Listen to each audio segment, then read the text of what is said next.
What's up, everyone? This is Brett from Rants or Us. As always, guys, if you enjoy our content here on Rants or Us, please like, subscribe, and leave that comment down below. All right, so this is going to be House of the Dragon, Episode 9 review here on Rants or Us. Overall, I thought this was a pretty good episode. We didn't get to see any of the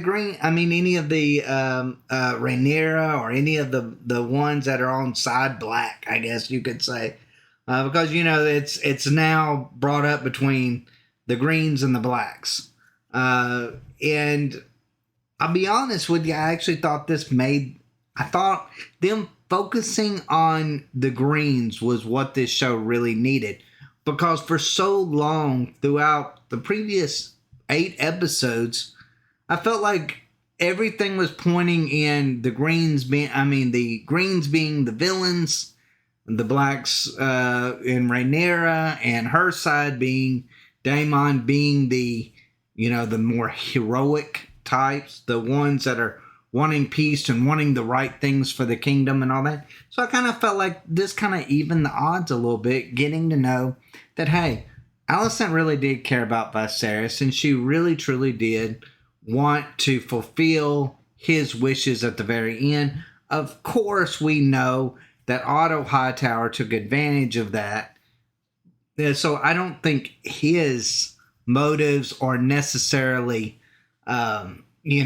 pure of any way. I don't think anybody believes that. I believe we got to see Alicent, though, really get to show a more dominant side, but a dominant side that actually works for her character. It's one that is compassionate. Like I said, she cares for her husband. She cares for her children. And she understands, and she even cares for Rhaenyra. She doesn't, when given the option of just going and murdering Rhaenyra before she even knows what's going on, her and Daemon, she goes against her father and really, to be honest, makes the foolish decision. If she would have listened to Otto Hightower, they would have all, been dead. There would have been no, War of the Dragons or any of that. There would have been just Aegon ruling. So I thought her showing mercy upon Rhaenyra is exactly what this show needed. Because too often people want to say, well, Rhaenyra is the good one, and Alicent, she's, just a power-hungry queen. And I like that they went this direction with her. We got to see a different little part of her, and we got to see just how Kristen Cole is suited to care, or how he really feels towards her, almost to a zealot-like state. It's kind of creepy at what Kristen Cole has become over the years, or just since episode 1. I mean, he started off as this young guy that was really loyal to Rhaenyra and, willing to save her life. Really a humble man that wanted to do the right thing and wanted to be the best he could be, an honorable man. To turn into this monster is kind of a crazy progression that it's followed. And I'm not quite sure exactly why they wanted to go down this route with him. But hey, it works for this particular character. But we know that Alicent is surrounded by a lot of strange people. What is his name? Loras Strong. He is a creep with a foot fetish. We got to see that really horrible scene with him talking to Alicent and really getting off on her feet, which was weird, and I thought really kind of out of place in this episode. I don't know why they had to include that. I guess that is his payment that he gets for being loyal to her. That was very odd. That was just really, really odd. I wish if there was any bad thing about this episode, I wish they would have left that part off. Because we didn't need his character to be that much of a creep. We already know he's a bad guy. We don't need to have him into this weird foot fetish creep. We just didn't.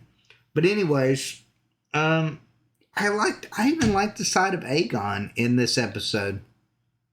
You know, Aegon, he's a monster. Don't get me wrong. He's an absolute monster, a horrible human being. But we find out that he really doesn't want to be king. He doesn't want to be king. He even begs his brother to just let him go. To just let him go on a boat and go far away and let Aemon be king. Aemon is very tempted, and we got to see that part of Aemon. A side of him that is wanting the power for himself.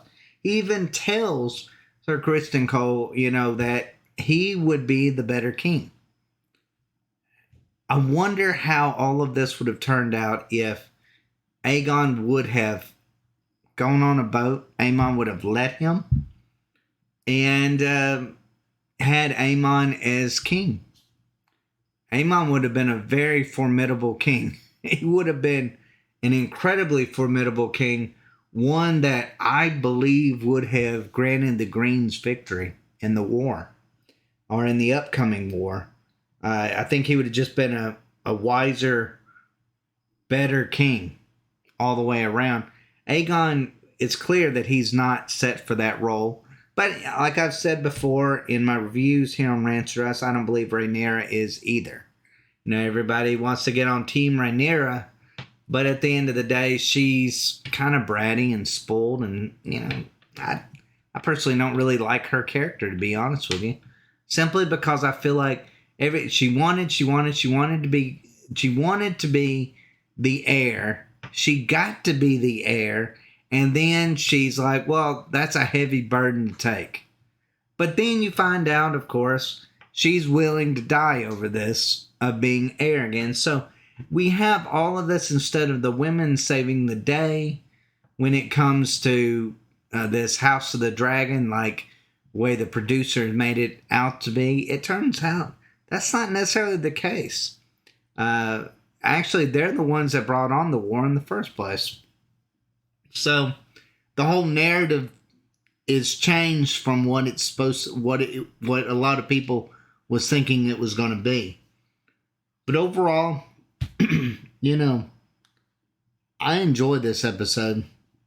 I'm not going to go into a full review like I normally do on it. I feel like this episode spoke for itself. I think those are the best parts of it. And of course, you got, the target, Rhaenys with her dragon at the very end. And you can say this was probably a weak part of the episode too. And I really thought she was going to try to do something. I thought she was going to try to kill the king. And instead she just did a kind of like a Jon Snow moment where he goes rawr at the dragon that's going rawr back. And I thought that was a really weak moment. And that kind of goes against everything that Rhaenys is. I don't like the idea that she's going to be the one that is going to warn Rhaenyra. I didn't really like the idea when everybody was saying, coup, coup, coup.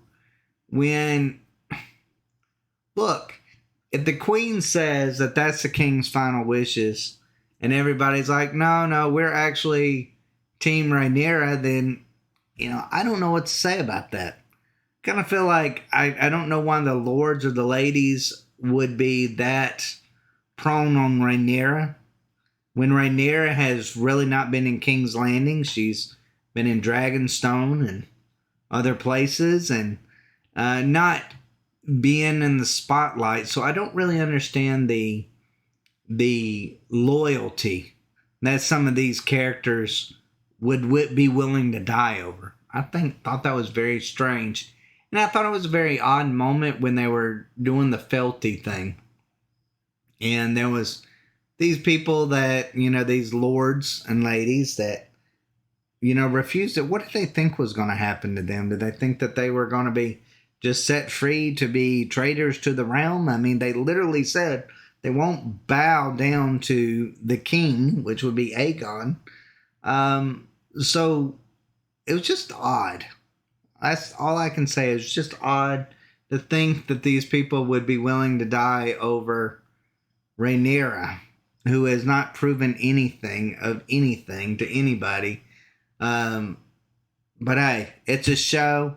Rhaenys, the best that I can think of why Rhaenys did not kill Aegon when she had the chance was because there wouldn't be a show without this. There wouldn't be a Dance of the Dragons if she would have killed Aegon.